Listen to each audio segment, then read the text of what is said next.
cargo del Poder Legislativo, por el cual se busca destituir al presidente, al vicepresidente, al jefe de gabinete y a los ministros de la Corte Suprema de Justicia de la Nación. Ahora, las razones por las cuales sí. Te faltó un grupito. Los ministros. Los ministros del Poder Ejecutivo. Y los ministros de la Corte por el otro. Claro. ¿Ah? Bien. Las razones por las cuales se puede llevar adelante este juicio político es por un mal desempeño de las funciones, por algún delito cometido en la función pública o por algún crimen común. El proceso se divide en dos partes. Primero está a cargo de la Cámara de Diputados la acusación. Si se logra una mayoría calificada de 2/3 en la Cámara de Diputados, se lo acusa ante el Senado a aquel funcionario público que se esté buscando destituir. Y una vez que se haya formado la acusación en la Cámara de Diputados, se traslada el proceso a la Cámara de Senadores, donde se va a hacer el juicio político. Acá en la Cámara de Senadores, para poder encontrar culpable y destituir a uno de los funcionarios, también se requiere la mayoría calificada de 2/3. Ahora, los efectos del juicio político no son más que destituir del cargo público e inhabilitar para ocupar otros cargos públicos, empleos de honor, me parece que dice la Constitución, pero obviamente que después la persona queda sujeta a los tribunales ordinarios. Y como un dato curioso del tema del juicio político, tenemos que cuando el enjuiciado es el presidente de la Nación, la Cámara de Senadores, que es la que se encarga de juzgarlo, no es presidida por el vicepresidente, sino que es presidida por el presidente de la Cámara de la Corte Suprema de Justicia de la Nación. Bien, y Nicolás, te pregunto, ¿está regulado también en la Constitución Provincial el procedimiento este? Sí. Y es muy similar a este. Con unas diferencias. Sí, decime. No vamos a entrar en detalle con ese tema, no hace falta. Te pregunto, dentro de mismo esta unidad de poder legislativo, y profundizando en un tema. Cuando vimos el proceso de formación y sanción de las leyes, ¿cuáles son las etapas que tiene el proceso de formación y sanción de las leyes? Bien. Primero que nada está la presentación del proyecto de ley.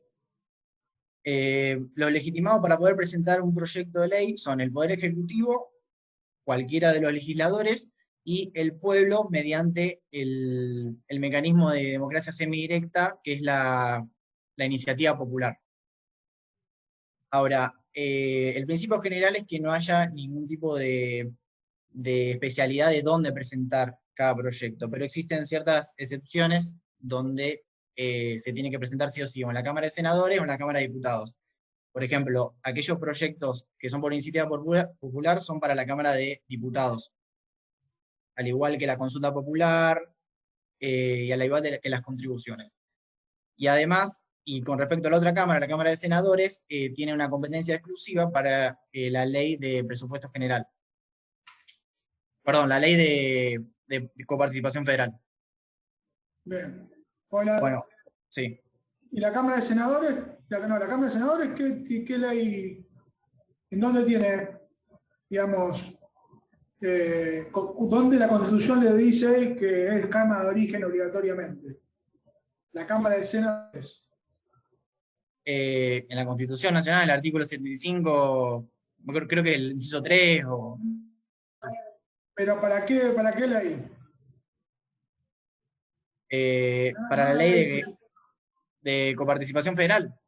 Bien, la ley de coparticipación federal. Perfecto. Sí. Bien. ¿Y cómo son las otras dos etapas? Bien.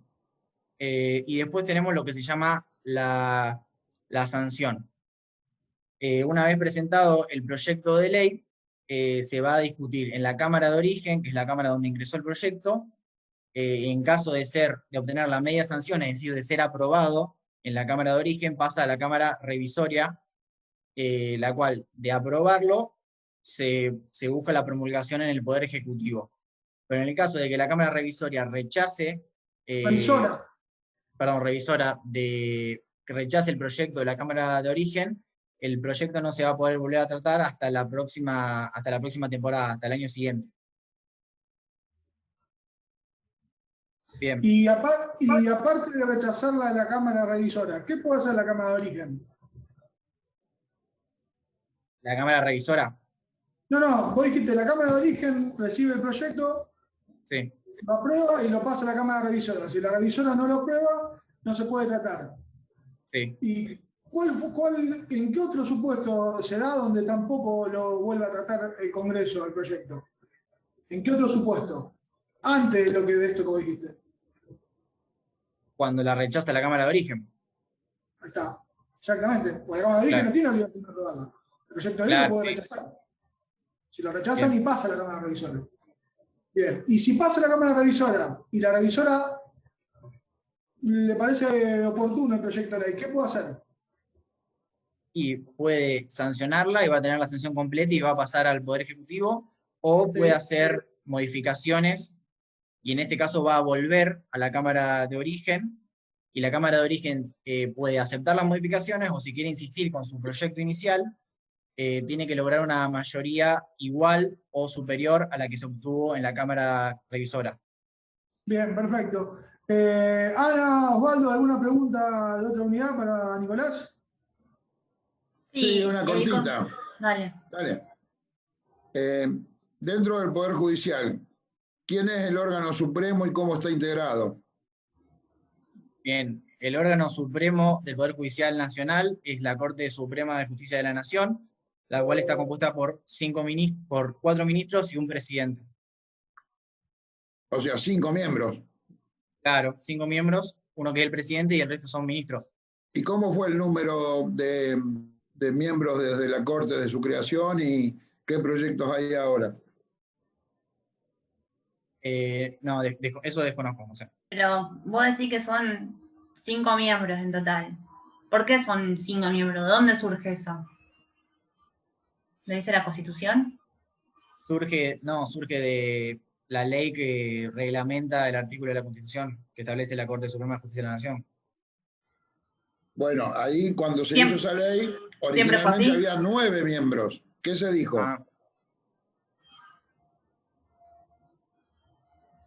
No sé, quizá lo digo sin saberlo, para reducir gastos, quizás. No sé.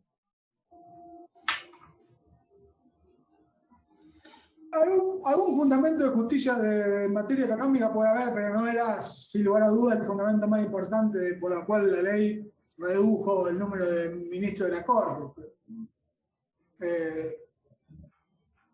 Y hoy, para dejarlo claro, hoy ¿cuántos son en total los miembros? Porque el presidente es miembro. 5.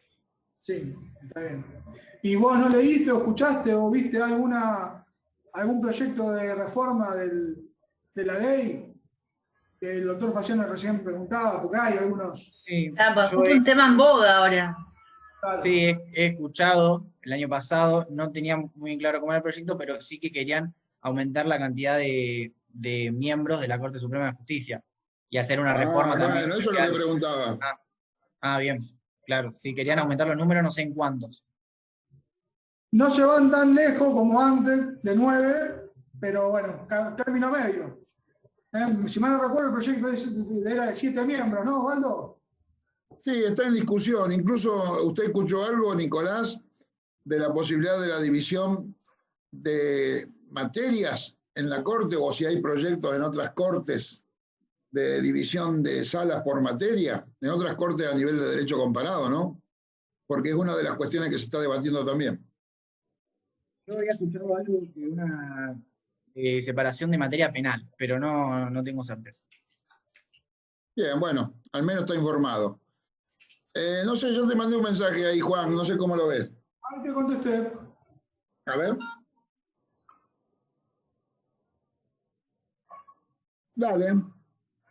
Dale, que siga, que pase el que sigue. Bueno, Nicolás, estás aprobado, felicitaciones, te pusimos 7. Bueno. Buen fin de semana largo y nos vemos la próxima. Gracias, igualmente. Adiós. Bueno, vamos a pasar a María Constanza. Sí, dale. Así le vamos dando tema. María Constanza, ¿estás? Hola. ¿Cómo estás? Bueno, te vamos a asignar un tema, así vas haciendo capilla mientras rinde la compañera Azul le toma. ¿Querés preparar consejo a la magistratura? Ok. Bueno, ahora Azul. DN1. Sí. Sí, decretos de necesidad de urgencia. Arranco. Son decretos que dicta el presidente, el Poder Ejecutivo, sobre materias reservadas que la Constitución reserva al Congreso sin previa autorización o delegación de este y siempre que medien 3 factores. Es decir, debe ser una situación de gravísimo riesgo social, la necesidad de decidir sobre la materia y que el Congreso no adopte medidas contrarias. Las causales son cuando en medio de una circunstancia excepcional que haga imposible seguir el trámite ordinario previsto para la formación y sanción de leyes. Y además hay ciertas materias prohibidas por el cual no se pueden dictar decretos de necesidad de urgencia, que son temas tributarios, electorales, penales y el régimen de los partidos políticos. El requisito es que haya un acuerdo general de ministros que deben refrendarlo conjuntamente con el jefe de gabinete y que el jefe de gabinete personalmente y dentro de los 10 días debe someter el asunto a consideración de la Comisión Bicameral Permanente, que también debe dictar sentencia dentro de un plazo de 10 días también para la promulgación, es decir, para que vean si lo aprueba o lo rechaza. Bien. Y una pregunta, el plazo de que tiene que llevar, me dijiste, para repetirme, el plazo de que tiene que llevar el jefe de gabinete a bicameral, ¿de cuánto es? 10 días. ¿Y el plazo de la bicameral para dictaminar? También 10 días. Bien. ¿Y qué pasa si la Cámara y las cámaras deciden dejar sin efecto el decreto de necesidad de urgencia?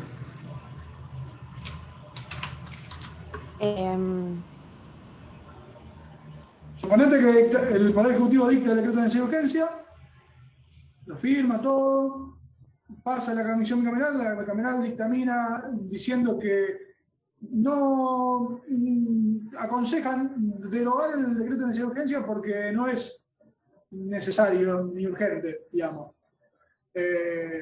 O porque hay alguna cuestión, o porque trata una materia tributaria, con lo cual es inconstitucional. Entonces la Cámara falla conforme al dictamen de la Comisión Bicameral Permanente. ¿Qué sucede?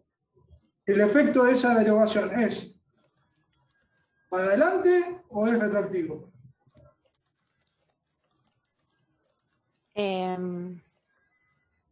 Sí, lo había leído. Puedo decir que es para adelante porque... Está bien. No te escuchamos, ¿se cortó? No te escuchamos, Azul. Lo único que escuché fue perdón. para adelante. Te dije que es para bien. adelante porque es una situación de urgencia. No, pero no es ese el fundamento, digamos, más que nada es por una cuestión de que, como vos sabrás seguramente de otra materia, no de constitucional, pero sí de garantías, está el principio de la irretroactividad de la ley, digamos, el principio de la ley. Claro, que siempre aplica para el futuro, sí. Entonces, si el decreto de necesidad de urgencia se dicta y en base a ese decreto de necesidad de urgencia hay algunas, digamos, se celebra algún acto jurídico, y bueno, la persona que ya lo celebró lo hizo en base a una ley que estaba vigente, si después se deroga, en principio ese derecho es un derecho adquirido, ¿está? Es el fundamento, el cual es para adelante. Sí. Bueno, pasemos a otra unidad por mi parte. Ana, Osvaldo, no sé si quieren hacer una pregunta de otra unidad. Bueno, de acuerdo. Doctor, lo dejo a usted. ¿Está? Bueno, si no voy yo. No tengo el programa, lo hago medio que al tuntún, ¿eh? Si no, sí, dígame, si no voy yo, no tengo problema. Dale, andá vos que vos tenés el programa. Bien, a ver, Tesoro Nacional, ¿cómo está compuesto? Sí, el Tesoro Nacional está compuesto por los derechos de importación y exportación, por la venta o locación de tierras nacionales, por la renta de correos, por las demás contribuciones que el Congreso imponga a los ciudadanos y también por empréstitos y operaciones. Préstitos son préstamos u operaciones de crédito que sean por una situación de emergencia o de utilidad de una empresa nacional. Y tanto la venta o locación de tierras nacionales como el empréstito y operaciones de crédito son recursos excepcionales que tiene el Tesoro porque hacen referencia a situaciones de emergencia o de utilidad excepcionales. ¿Escuchaste de algún proyecto que se quiere presentar relativo justamente cuando el país decide tomar empréstito? ¿Quién tiene que tomar la decisión? Sí.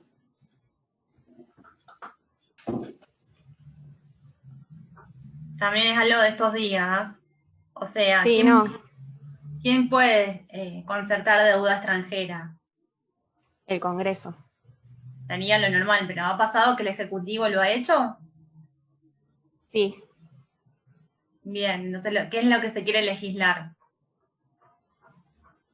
Que el Poder Ejecutivo pueda llevar adelante también. Al contrario. Al contrario. No, está bien. A ver, pero relacionado con eso, ¿y en base a qué instrumento podría el Congreso autorizar al Poder Ejecutivo a ejercer una función que es propia del Poder Legislativo? En cuanto a la delegación propia de facultades. Pero es únicamente... O sea, a través de una ley de delegación, para que sí. el Poder Ejecutivo pueda dictar qué instrumento. Bueno, puede ser únicamente sobre una materia determinada de administración o sobre emergencia pública.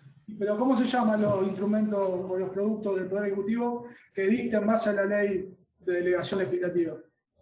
Decretos. ¿Decretos cómo? Decretos delegados. Era lógico, pero había que saberlo. Sí, digamos, sí. Sí, yo pensé, sí. Bueno, Ana, ¿está? Sí, me gustaría ver el tema de los impuestos, bien, quién los determina, quién sanciona los impuestos, qué tipos de impuestos. Dale, ¿cómo es la clasificación de los impuestos, Azul? La clasificación es impuestos, contribuciones y tasas.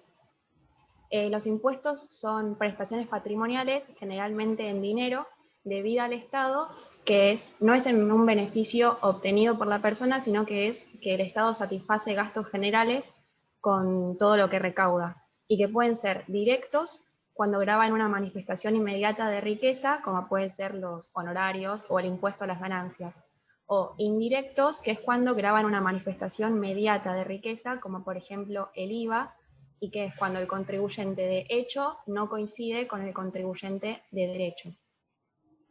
Luego también están las contribuciones, que es en razón de beneficios individuales o colectivos por obras o servicios públicos o también actividades especiales que realiza el Estado.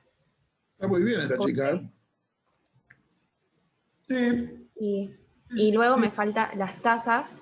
¿Sí? Bueno, pero sí, la competencia, que diga la competencia para a ver si termina bien. Y la tasa es... Dentro de los impuestos, de los impuestos, de los tributos en general. O sea, están los tributos internos y externos. Vos dijiste, hablaste de los derechos de importación y exportación, que son los externos, y hablaste de los internos y la clasificación entre directo e indirecto. ¿Quiénes recauda, o sea, qué estado recauda uno y qué estado recauda otro? Bueno, los derechos de importación son exclusivos de la nación. Y los exclusivos de... claro, me confundí. Y exclusivos de las provincias son los impuestos directos. Y los indirectos son concurrentes entre la nación y las provincias. Impuesto a las ganancias, ¿qué es? ¿Impuesto? Es un impuesto directo. Y según tu clasificación, ¿sería competencia de quién? De las provincias. ¿Y quién cobra el impuesto a las ganancias? como quien cobra. Hoy en día. ¿La nación o la provincia? Hoy en día la nación. Siempre. Claro. La FIP ¿Por liquida qué? la ganancia. Sí, Porque porque para que según tu clasificación es competencia provincial. ¿Por qué?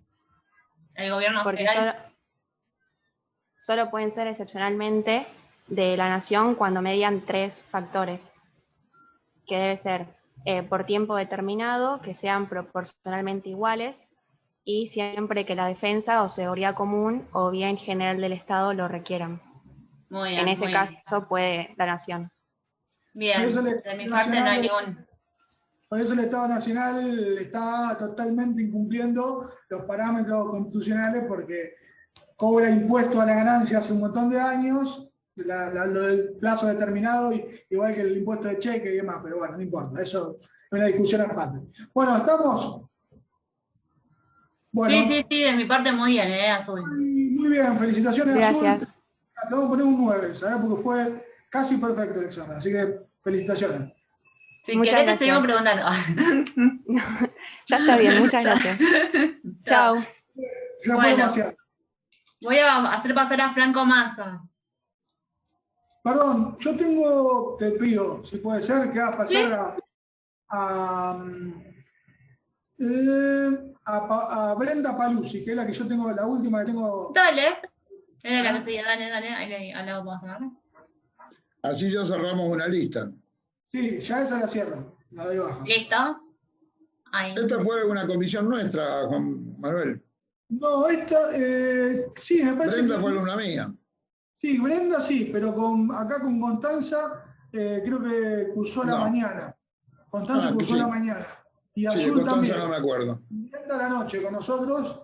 Que este semestre, Osvaldo, te abandono. Lo retoma el doctor Juliano la hora. No, ¿y a mí con quién me toca?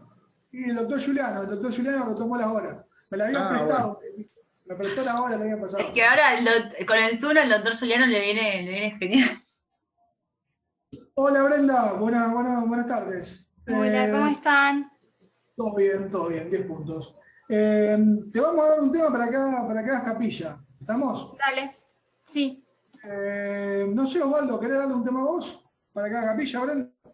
No, tengo el programa, la verdad que me dificulta bastante. Ahí lo comparto, doctora, sí. Bueno. No, si no, vos sabés qué, mandalo en el... Sí, ahora se lo paso. Ahí se lo paso por WhatsApp. Gmail, así yo lo consulto cuando necesito. ¿Al Gmail? Sí. ¿Te parece autonomía municipal, Osvaldo? Bárbaro, lindo tema esa. Bueno, ahí, Brenda. ahora está bien en boga. Sí. Sí, hay proyecto de ley. No sé, vamos Bueno, a... Brenda, ¿tenés el tema más o menos claro? Sí, autonomía municipal entonces. Bueno, o sea, y arranque la señorita Bárbara Bodas. Perfecto. Sí. Yo le iba a poner un apellido ilustre, pero... No, les muestro acá que no tengo nada, o sea, es una hoja que tengo acá y el programa, nada más. No se haga problema que nosotros tenemos todos los cortafuegos para saber si usted está leyendo o no. No se haga problema. Nosotros nos enteramos de todo. Sí, está bien. Es verdad. Bueno, Constanza, Consejo de la Magistratura, luego.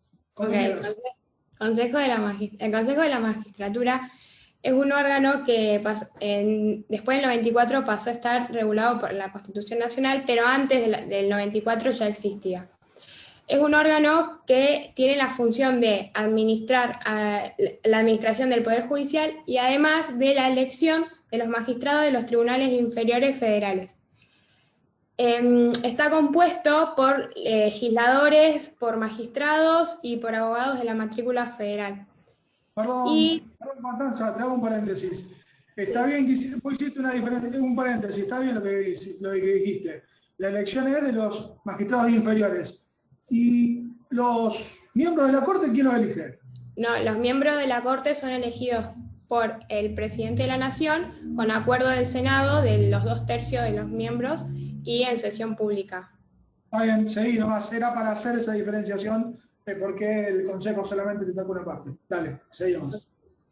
Y bueno, y entonces, ya adelante, la elección de los magistrados de los tribunales inferiores federales por medio de un concurso público, en el cual, bueno, van a elegir al más idóneo, que será elegido, que lo que realizará el Consejo de la Magistratura es una terna que está compuesta por 3 jueces, para que luego el presidente de la Nación pueda llevar adelante la elección con acuerdo del Senado. Es una propuesta vinculante para el presidente de la Nación. También, bueno, administra, como dije, lleva adelante la administración del Poder Judicial, los recursos, también realiza reglamentos para poder organizar el Poder Judicial, y también otra función que tiene es acusar ante el jurado de enjuiciamiento a los miembros, a los jueces de los tribunales inferiores federales. Constanza, el Consejo de la Magistratura, ¿depende del Ejecutivo? No. ¿Eso siempre fue así? ¿Cómo era la situación antes del 94 y cómo es después del 94?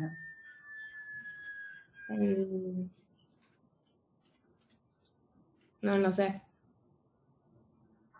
Está bien que hoy no dependa, Sí. pero antes, como no estaba regulado en la Constitución, ¿a quién asistía para su elección el candidato? Bien, hoy no, hoy tiene más atribuciones. ¿Y cómo es la composición y dónde está establecida la composición? Porque vos nombraste los estamentos, te faltaron algunos, así que si podemos ver eso. Claro, está el Consejo de la Magistratura tiene una ley en la cual se regula por una ley en la cual establece que va a estar compuesto por legisladores. ¿Cuándo?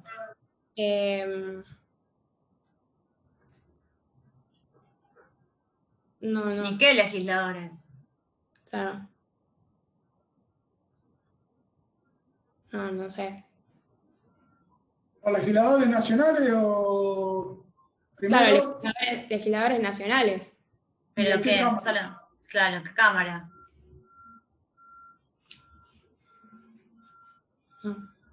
A ver, pensalo. A lo mejor no te lo acordás o no lo viste, pero pensá, o sea, razonalo de esta manera.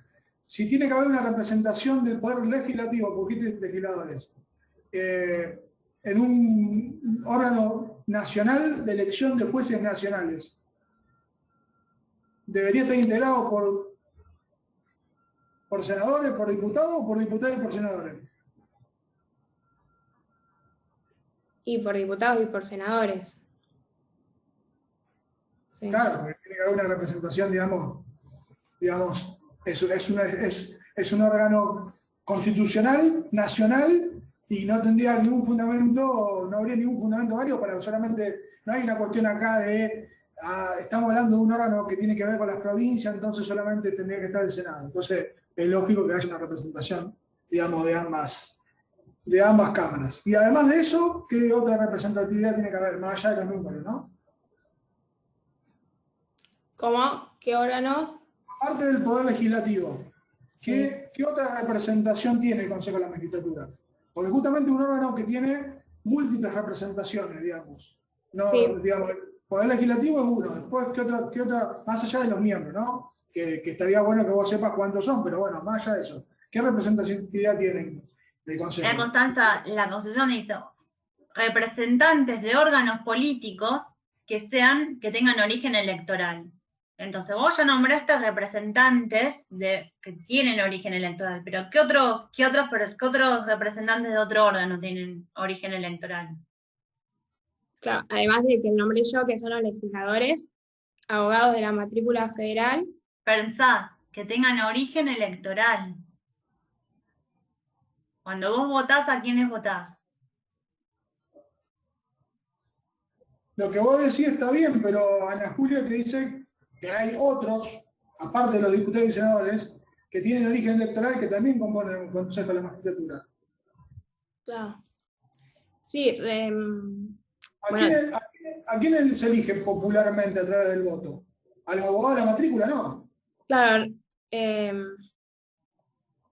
Representantes, creo que eran representantes del Poder Ejecutivo. tiene que Muy tener. bien, un representante también del órgano ejecutivo. O sea, tenemos el órgano legislativo y el órgano ejecutivo. Después, ¿qué tienen que haber? Miembros, representantes, como dijiste vos, ¿de qué otro órgano nos falta? Del judicial, magistrados. Y después los abogados. Y falta otro estamento más, estás vos, donde te estás formando vos, ¿en qué ámbito? Científicos y también académicos científicos. Siempre hay representatividad de las universidades, por lo general, en ese punto, digamos, muchas veces. Bueno, ¿te parece, Ana, que pasemos a otro tema del programa? Sí. Bueno, a ver. Constanza, vamos con la unidad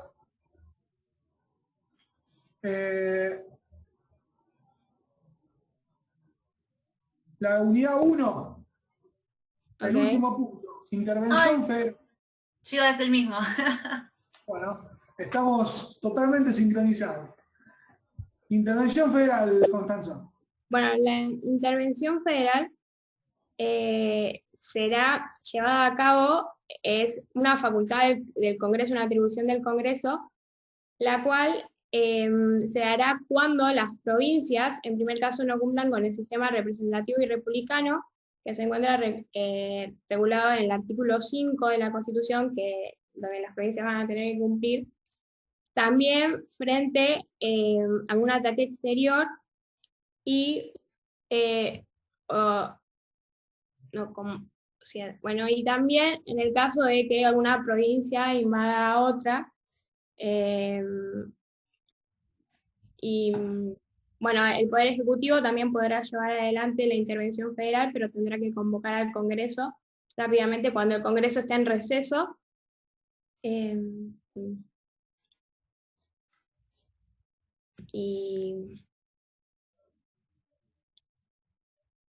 bueno. ¿Y qué otra cosa, y qué otra función tiene el Poder Ejecutivo? Bueno, aparte de dictar, digamos, de ordenar la intervención federal cuando el Congreso está en receso, ¿no? Como pasa en otros instrumentos o institutos donde también se da que ante el receso del Congreso, ¿en qué otro instituto concretamente de la Constitución, cuando el Congreso está en receso, lo hace el Poder Ejecutivo? El estado de sitio. Bien, el estado de sitio es una facultad del Poder Ejecutivo frente a la conmoción interna, pero frente al ataque exterior. En la conmoción interna, el Congreso, pero cuando el Congreso está en receso, el Poder Ejecutivo puede llevar adelante el estado de sitio y luego después va a ser el Congreso el que va a aprobarlo o rechazarlo. En su Bien, caso. pero volviendo a la intervención federal, ¿qué otra función tiene el Poder Ejecutivo una vez intervenida la provincia? ¿Qué función tiene el Poder Ejecutivo? ¿Qué hace? ¿A quién nombra? Puede darse el caso de que, por ejemplo, nombre a algún gobernador dentro de la provincia. No, gobernador no, porque el gobernador por ahí, si fue una intervención federal por conmoción interior, por ataque al orden institucional, por ahí el gobernador está implicado en las causas de la intervención federal. Sí, ¿a quién nombra el Poder Ejecutivo? Justamente, de la intervención. Ay, no sé. ¿Cómo se llama el funcionario que va a intervenir? No sé, un interventor. El interventor, exacto, el interventor. El interventor a ese nombra, el Poder Ejecutivo nombra al interventor. O sea, una vez decidida la intervención federal a una provincia, va a ser el Poder Ejecutivo quien va a designar al interventor de la provincia. Sí. Bueno, yo dije gobernador porque se han dado supuestos en que se han intervenido provincias, pero para destituir al gobernador y se han nombrado a otros, por ejemplo. Sí, pero por eso, a ese que nombran, el interventor, hasta que se normalice la situación, se llama interventor y lo designa el Poder Ejecutivo. Después, si se llaman elecciones, por ahí se puede llegar a que se elija un nuevo gobernador. Pero mientras tanto, se va a hacer una intervención, digamos. Bueno, Constanza, está muy bien. Dame un segundo que ahí consulto una cosita, el tema de la nota. Dame un segundo.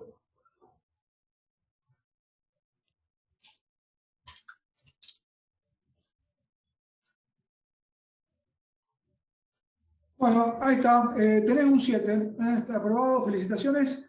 Buen fin de semana. A descansar. Nos vemos. Igualmente, adiós. Adiós.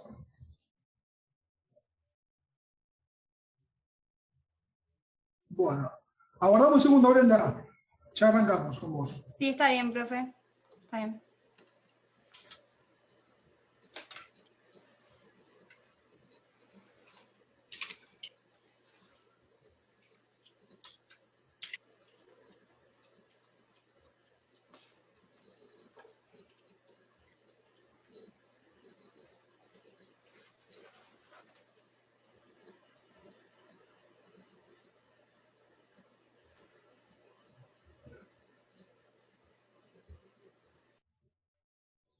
Bien, bueno, Brenda, cuando quieras arrancar, ¿estás? ¿Ya terminaste esa capilla? Sí, sí, profe.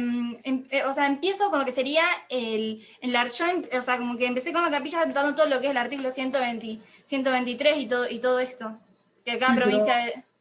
Está bien, pero el 123 es un artículo de la Constitución incorporado ¿en qué año? Con la reforma. ¿Con qué reforma? Del 94. La 94. Entonces, el 123 es un artículo de la reforma del 94. Sí. Con lo cual, significa que antes de la reforma del 94 no estaba regulado el 123. Entonces, yo en este punto, concretamente, lo que yo necesito que vos me digas es cómo era la regulación previa al 94 y cuáles son las modificaciones que introduce la reforma del 94 a través del artículo 123 que vos ya nombraste. O sea, ¿qué pasaba antes de la reforma del 94? Bueno,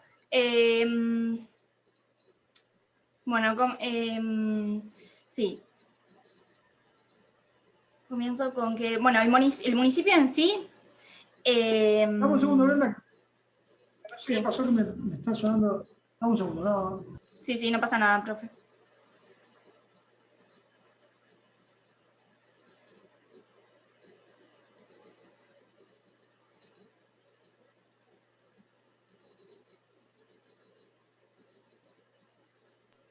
Esperamos un segundo, no te vayas. No pasa nada, sí.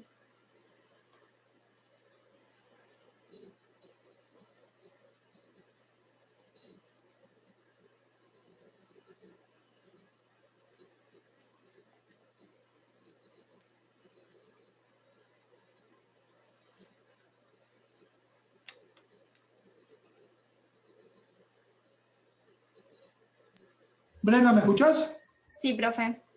Aguardamos un segundo, dame un minuto nada más. No pasa nada, yo lo espero. Espérame.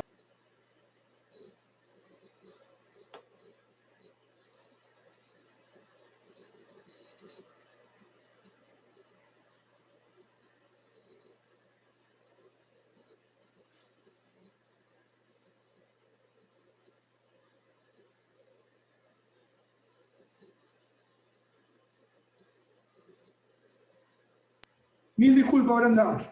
No pasa nada, profe. Dale, arranca nomás. Bueno, arranco con lo que sería, con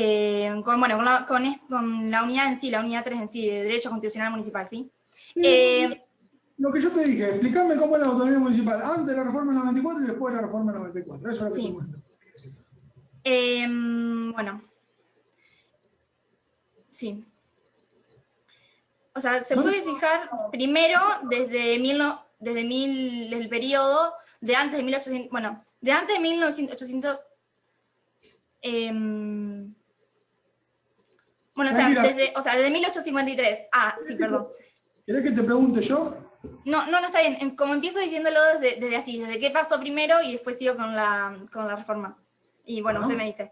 Desde 1853 a 1994 fue donde las provincias sin Buenos Aires habían ejercido, bueno, su poder originario en sí, creando el Estado federal.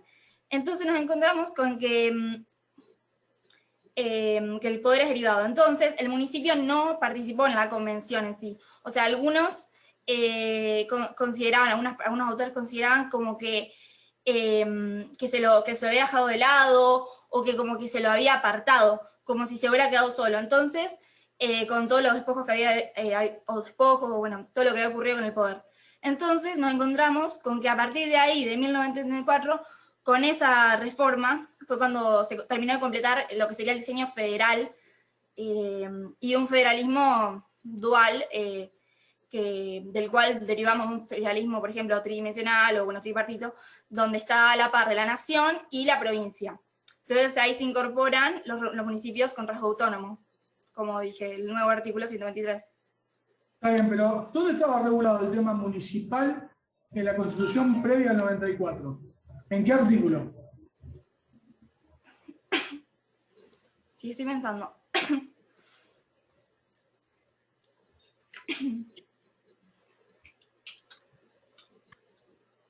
O sea, cuando se hablaba del artículo 5, hablaban de lo que sería la autonomía municipal, pero no explicado expresamente, pero sí. ¿El artículo 5 habla de autonomía municipal? No, o sea, no, perdón. Como que lo nombra. ¿Nombra la autonomía municipal? ¿Qué dice el artículo 5? Vamos a empezar por ahí. Sí. Cada provincia dicta para ella misma una constitución, o sea, cada provincia dicta para ella misma una constitución. Y bueno, que asegure el régimen municipal, la educación primaria y la administración de justicia. Y por eso, ¿qué dijiste vos primero? ¿Que asegure qué? El régimen municipal. Sí, hablan del régimen municipal, no de la autonomía del régimen. Municipal. No habla de la autonomía municipal, sí, perdón. Por eso no dice nada de autonomía. Esa es la discusión que se dio. No dice nada de autonomía. O sea, el artículo 5 como que está limitado, pero, o sea, sí, no dice nada de autonomía, dice el régimen municipal, me confundí completamente, perdón, eso lo sacamos. No dice nada, entonces se da la discusión acerca de, en base al artículo 5, si los municipios son autónomos o no son autónomos. ¿Y eso en qué fallo de la Corte se establece esa distinción? Sí, un ejemplo que habíamos dado en clase era el de Riva de Mar Ángela, el de pianista. Exacto, en ese fallo es. En ese fallo fue cuando la Corte cambia completamente, cambia de opinión y comienza a entender que, bueno, empieza a ver el significado de autonomía municipal, empieza a tomar el municipio empieza a hablar de autonomía municipal, y ahí nos encontramos con, bueno, municipio como estado, o municipio como autárquico o delegado sería. O sea, bueno, lo que decía ese fallo... Entre el municipio como ente autárquico como ente autónomo. Claro, y entonces... Incluyendo que es un ente... sí, es autónomo porque puede crear entidades autárquicas, mientras que el autárquico no puede crear entidades autónomas. Muy bien. Por eso. Y después estaba la división que hacía, por ejemplo, Alberdi, que hablaba de municipio-estado. Vamos a lo concreto. ¿Y el 123 en el 94 qué resuelve? ¿Qué dice? Termina resolviendo que cada provincia puede dictar para sí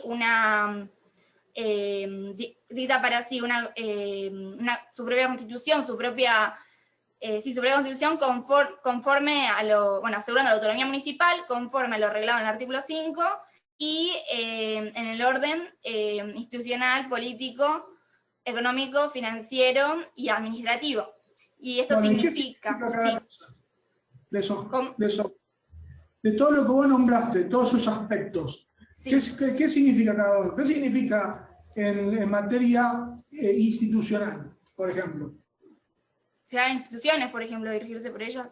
Las instituciones, por ejemplo. Pero, más concretamente, ¿qué cosa sería, digamos, la facultad o la autonomía municipal e institucional? ¿La facultad del municipio de qué?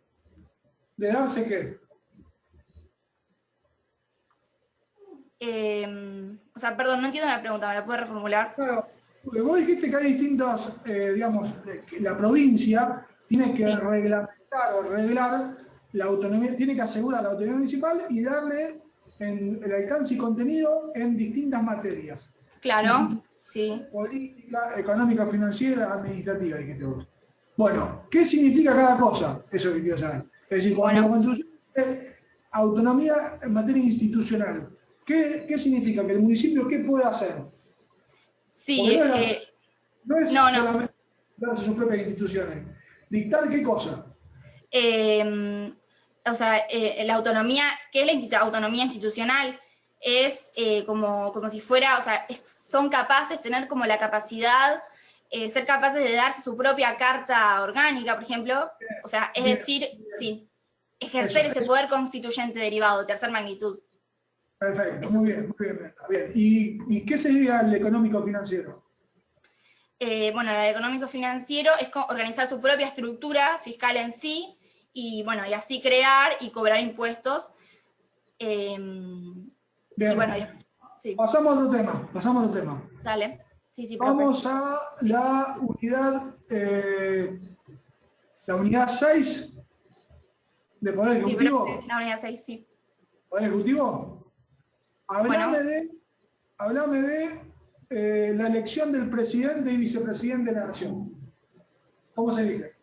Dale, profe. Bueno, el presidente y el vicepresidente de la Nación se eligen, como primero nos encontramos con como ya se sabe, o sea, la primera vuelta, pero bueno, sí, se puede dar una segunda vuelta o balotaje, pero para el cual necesitamos, puede ser forma simple o forma combinada. Forma simple cuando se dan al menos de los votos válidamente admitidos, cuando al menos una de los dos candidatos hayan... Te lo voy a poner más fácil para que... estoy pensando el porcentaje, porque ahora me estoy confundiendo. Perdón. ¿Qué porcentaje tiene que alcanzar, superar, qué porcentaje tiene que superar el que sale primero para no ir a segunda vuelta? En la primera opción. ¿Más de cuánto? Era más del 45% de los votos válidamente emitidos. Queda ahí claro. Y si no, forma combinada, que es cuando se requieren dos requisitos, porque combinado. Era más del 40%, al menos el 40% de los votos afirmativos válidamente emitidos, más una diferencia de 10 puntos porcentuales. Y respecto al total de votos. Está bien, está aprobada. Felicitaciones. Tenés 7. Bueno. Anda a descansar. Bueno, muchas gracias. Adiós. Adiós. Muchas gracias. De nada.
¿Con quién cursaron? A ver, Ruggeri, ¿con quién cursaste vos? Yo cursé con Giuliano y con Abrach. Con Giuliano y con Abrach, bien. Hace unos años ¿Y Tomás Bellón, cursaste conmigo? Sí, con usted y con Giuliano. Bien. ¿Y Villanueva, Juan? Hola, yo también cursé con el doctor Giuliano y con Abrach. Bien. Bueno, no sé si les comentó la doctora Milicic el problema que hubo, que el doctor Giuliano no se va a poder, digamos, conectar, y están tomando examen en el salón primera vez el doctor Soriano con la doctora Milicic. Yo me voy a sumar ahí también. Así que, porque acá quedé solo, porque el doctor Faciano se tuvo que desconectar un ratito. Así que bueno, les voy a pedir que se pasen al 1F, ¿está? Al salón. Esperen que le voy a confirmar por la duda, no quiero meter la pata, ¿eh? En un segundo.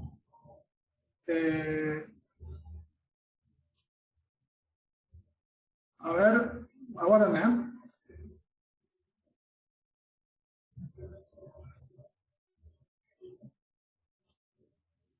Sí, el 1F, en el 1F está.